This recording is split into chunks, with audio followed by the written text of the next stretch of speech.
What if navigating company politics didn't mean proving you're right, but instead showing up as the most real, authentic version of yourself? In a world that is full of polished scripts and strategic positioning, true leadership comes from those who break the mold, who move beyond rigid right or wrong thinking and into powerful, real, human-to-human conversations. In this episode, we'll explore how your brain's automatic responses, especially as it relates to conflict, holds you back, why authenticity is your greatest asset, and how to confidently lead without playing the corporate game. Let's dive into the power of being real versus being right. Welcome to The Balanced Leader, hosted by Yan Dang, a leadership and life coach with over 20 years of corporate experience. Drawing from her journey as a former global finance leader and second-generation immigrant, Yan understands the unique challenges women face in male-dominated workplaces. Each episode offers insights on balancing masculine and feminine energies, mastering soft skills, and building emotional intelligence. Join us to transform frustration into empowerment and unlock your authentic leadership potential. All right. Welcome, everyone. Today's episode is going to be a shorter one, but it's going to be super impactful and powerful.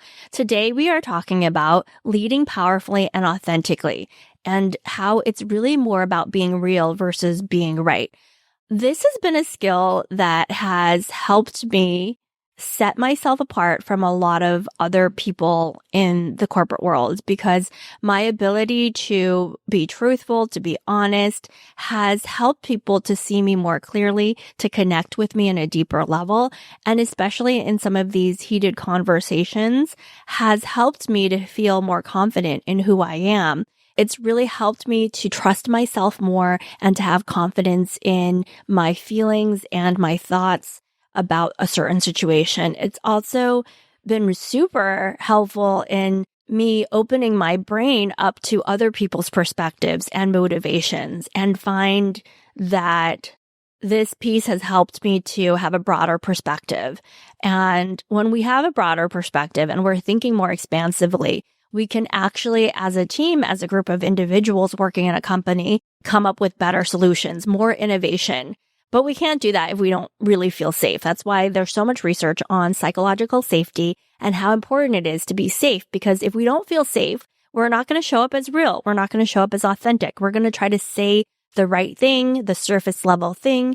Oftentimes, the women that I coach, they use facts and data versus using those facts and data along with their emotions. And they oftentimes find that the conversations are really limiting because they're like, I don't really understand. My CEO understands like the path I laid out. I talked about the actions, the recommendations, but he still feels like something's off and he's still scared to move forward. And I just don't understand. And part of that is because you think that there is a right way. You think that if you have all of the data and the facts, that somehow it should be, simply that's the right decision because the facts and data are, all that we need to look at. But the reality is that most people make decisions based on their emotions, and you don't know what people's emotions are if you're not curious and open to understanding them. So instead of making your boss wrong or the CEO wrong because he doesn't like your idea or doesn't want to move forward, because if you make him wrong, then you're right. But then if he makes you wrong and then he's right, then you might feel scared and you might want to step back and you might not know how to navigate it. But what I coach a lot of the women that I work with is to be curious, to say, what about this plan concerns you the most? See, it's jumping into curiosity and it's validating his emotions. That is really the power of being really conscious and really curious. But oftentimes what happens in our brain when we're in heated conversations, the neuroscience that literally happens is there's that limbic system, which I've talked about in previous episodes, where that limbic system in our brain is all geared for survival. It doesn't want to explore. It doesn't want to be curious. It wants to be safe. Its biggest goal in life is to be safe. And when we are in the position of thinking something's right or wrong or good or bad, and I want you to really think about this, especially in our political landscape today, Most people get very triggered, feel super heated because they truly believe that something is right or something is wrong or something is good or bad. And they are unable to open themselves up to other possibilities and other perspectives because they're actually very attached to that belief or that context, versus being able to say, hey, I believe this is right and wrong, and I believe that this is true, but I'm still open to hearing other people's perspectives and genuinely want to know and want to learn. When we are genuinely open to learning and wanting to hear what other people have to say, and we're open to sharing ourselves in that way, then we actually create, like I said, very different outcomes for ourselves and the people that we're with. Because what happens is if you're in your survival brain and you say something and somebody says something back and you perceive what they say back as threatening, then you're also talking to their survival brain. So it's like two survival brains talking to each other, really talking at each other, trying to get louder and convince each other. So just think about how much, like with politics and other things where people are just talking at each other, trying to use facts and data and trying to use their strong emotions and passions in that moment. And it can feel like, oh, this is powerful. This is me showing up authentically. But really, what it is a defense mechanism. It is like closing yourself off to hearing somebody else, and you're defending how you feel. And when you do that, you actually have a big blind spot. You're not open to getting other data into your brain. You're not looking at it expansively. And the prefrontal cortex of our brain is where we do that. This prefrontal cortex is all geared for expansive thinking. It's the part of us that wants to sign up for a marathon. It's the part of us that wants to go for a really big goal, maybe wants to be a CEO someday. It's the part of us that wants to start a business. It's the part of us that's expansive and is ready to go do difficult things and take on challenges because we are open to what the world and what people in our world have to offer us. But what happens is, and that prefrontal cortex, I've shared this before, it doesn't get fully formed until you're 25. But this is the part of our brain that can deal with really complex thinking. It can deal with thinking, this is my truth and this is somebody else's truth. And that's okay. That's safe to be having two truths in the world, even though, I feel more connected to one and this person feels more connected to another. But it opens up a lot of possibilities because we're not in that scarcity survival brain. But what happens when we're emotionally triggered, when we have lots of emotions, and so this is either personal or professional conflicts or high stake situations, and we in our bodies feel really triggered with emotion, that limbic system actually narrows in and it cuts off access to that prefrontal cortex. So this is the brain part. When you're so focused on being right and your livelihood feels like it's attached to it, then we're going to defend, then we're going to be in that survival mode, and we will more likely regress and use different regressive patterns. Like potentially if you learned, and oftentimes I tell my clients this, we learn about conflict and how to solve conflict from watching our first authority figures, which are our parents or our caregivers, right? Our primary caregivers.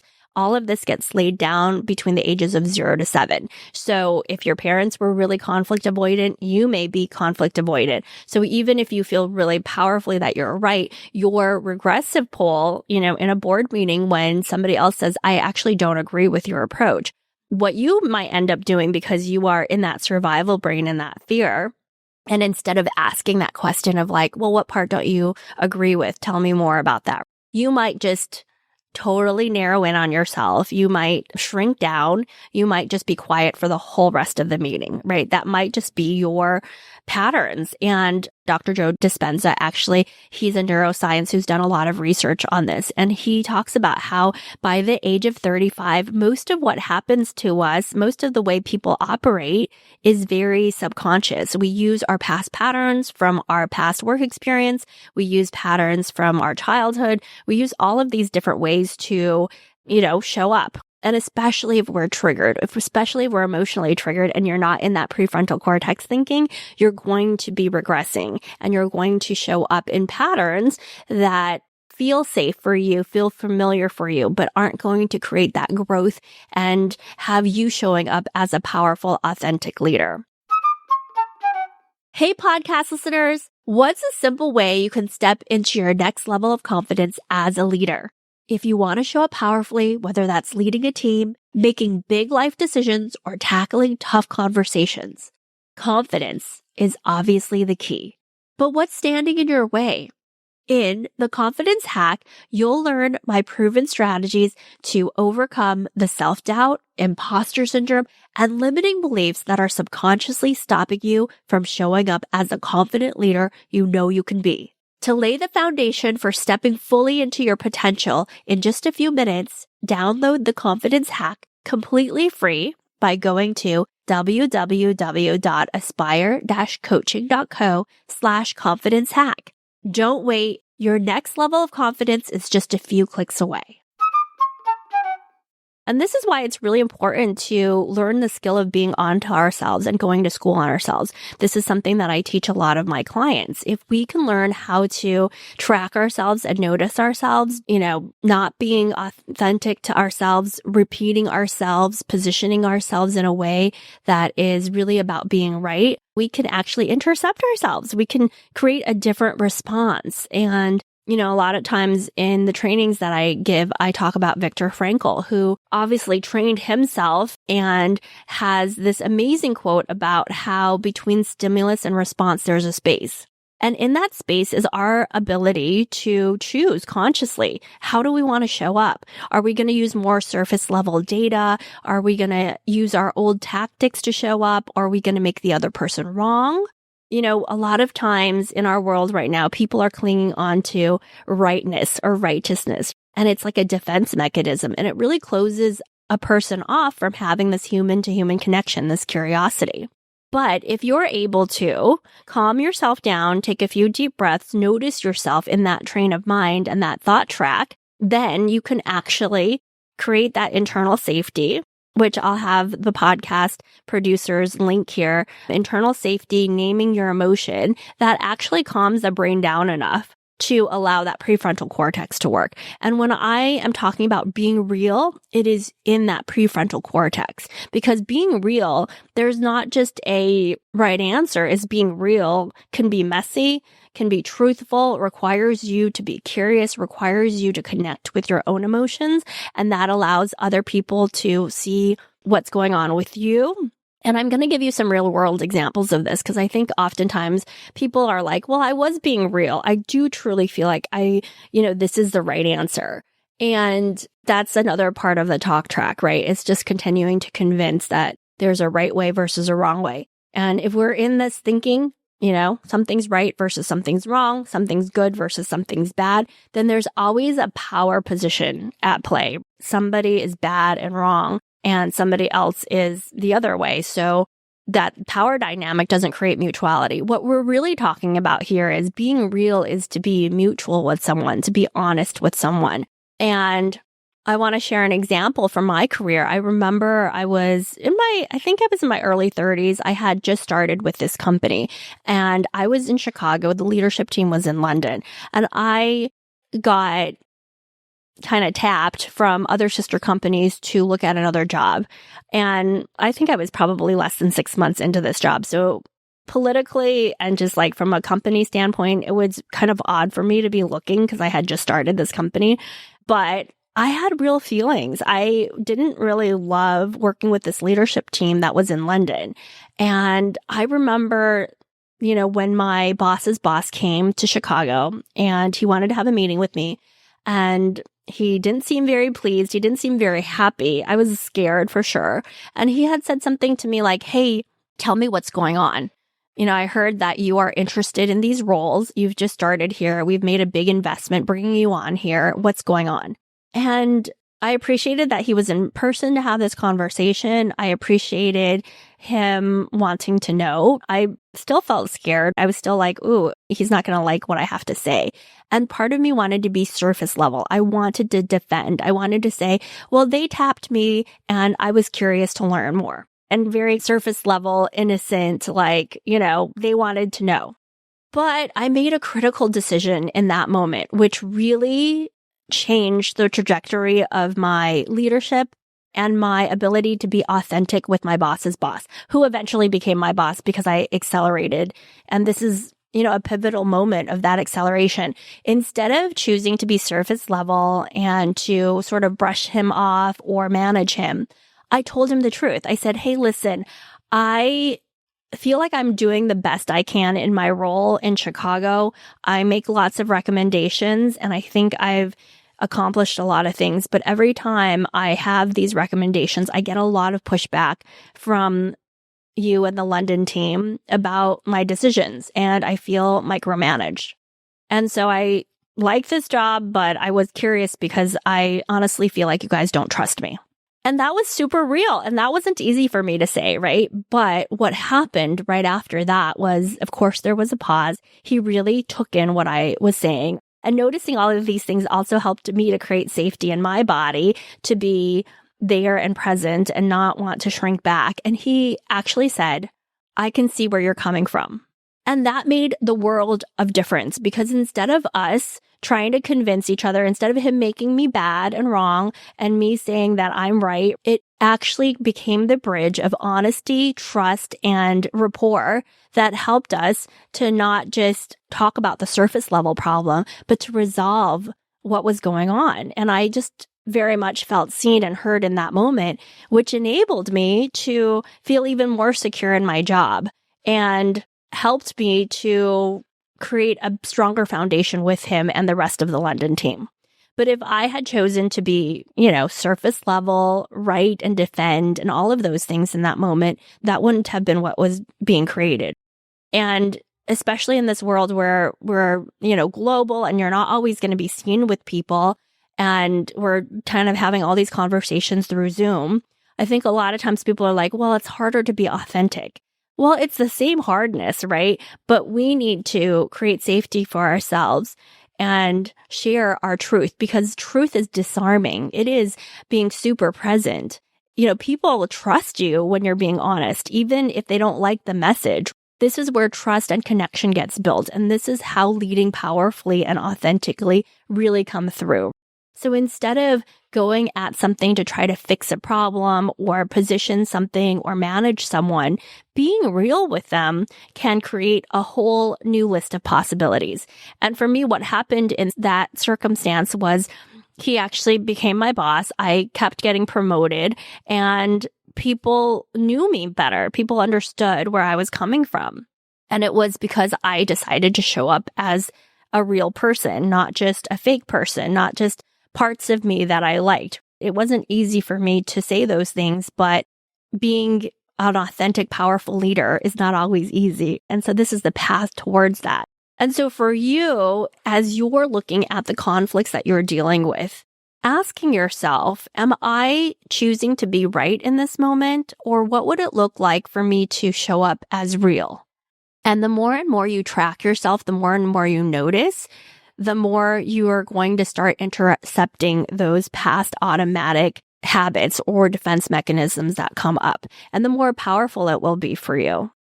I had another client who used this recently. She was noticing herself feeling like wanting to step back because her bosses were not happy with the sort of hybrid or work from home policy in the company. And she felt like very strongly that for her team, it was good, that for her team, they didn't need to be in the office, whereas a lot of the part of the company worked in a shop. So there's actually a shop where you have to get work done. So you can't actually just work from home. And so she expanded her mind versus, she wanted to fight for everybody have a similar policy for the whole company. She stepped out of being right and defending her team and actually saw the bigger picture. And she saw the bigger picture because she was able to get into that prefrontal cortex and do that work. And so she started asking herself and asking her bosses, like, what's your concern? And they were like, we can't have people in this shop, not be in the shop, or trust them to just do their work at home because they're on timesheets and they need materials here to do some of their work. And so this just allowed her to step out of holding on to, what she thought was right in the moment, and helped her to see that there's a lot of different ways to solve this problem, and that maybe we need different policies for different parts of the company because of what they do and how they do it.